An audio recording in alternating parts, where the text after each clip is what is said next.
Hello chess friends, chess lovers, welcome to today's tutorial. In this particular video, I'll be showing you some facts about the chess king. So stay tuned to learn about the chess king and some information you were not exposed to when you started learning chess. You see, the chess king can move to different directions but can't go far. The chess king can come to this particular square e6. It can move to the f6 square. It can move to the f5 square. It can move to the f4. Can come to the e4. It can move to the d4, d5, and d6 square. It simply means that if you want to move your white king, you can move the white king to any of these squares successfully, and you are correct. That is fine. So basically, what the white can do, the black piece can also do it. So this black piece is at the end of the board, so it can only access these three squares. Okay, over to this illustration. Since we know that the white king can move to the squares I highlighted earlier, we will know, you agree with me now that the white king can capture this particular pawn? Yes, it can. So if you capture it, you are correct, because that pawn is not protected. So let's go back a little. Let's say we have this, maybe the white king moves up. I'm just illustrating. Then this pawn comes down to this particular square, which is g6. This pawn is now protecting this particular pawn. So you see now the king can't capture because there's a defender of this pawn there.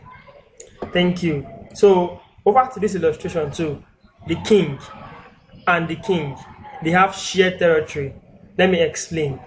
Because of this particular black king can move to these highlighted squares. Also, we know that this white king can move to these squares. If white tend to play a move like I move my king to this particular square, there will be shared square between the king. There will be shared squares between the two kings. Now let's look at this illustration. We have this square for the black, this square for the black, and this square for the black. Here, here for the black king. Then now look at the white piece. The white piece can move this square, this square, this square, this square, this square, this square, this square, this square. Now, if you notice there are two colliding squares already, it means that white can't move to that square, neither does black. Black can't move to that square. So these are shared square. So they keep space between themselves. Now, if black moves to this square, the number of square increases. Like they have shared squares to be 3. So white can't come to this particular square. Same thing as black can't come to that particular. So it means there's a boundary between the both king. Good.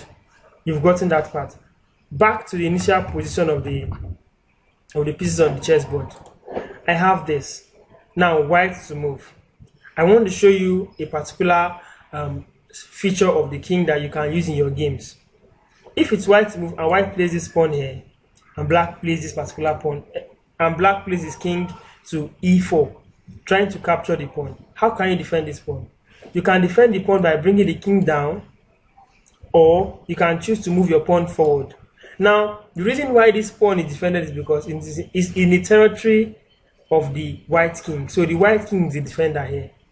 The black king can't capture that pawn. Over to the next one. It's only the white king that can castle. Yes. It's only the kings that have the ability to castle in chess game. No other piece can. Actually, it involves using the rook and the king, but it is the king's move. So when castling, move the king first before you move the rook. Because while moving the rook first before the king, you are trying to tell the opposite player that you are trying to make a move for the rook, but it's actually the king move. So if you want to actually castle, it is the king that you focus on.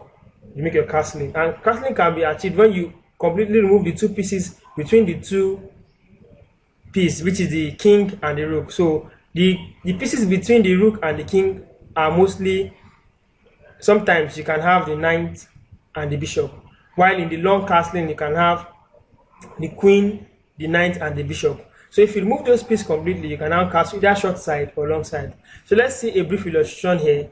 Now, if I have random moves on the chessboard, I move my knight out, my bishop comes out, my bishop comes out to a more active square. Now this bishop comes out.